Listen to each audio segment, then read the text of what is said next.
দে তুই কারে রইছ কে?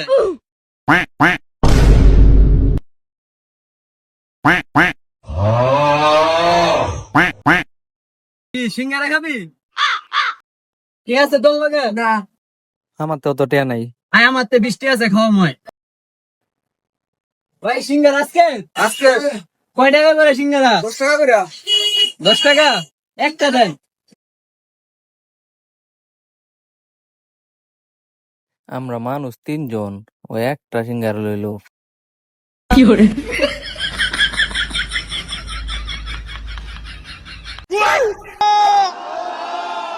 তোমার কাছে বিচার দিলাম। এত ডুক দিছ? তোরা দিয়া দেস না, আমি দিয়া দিছি, এই কারণে আমি বেশি খামু। দে দিয়া দে দিয়া দে দিয়া দে।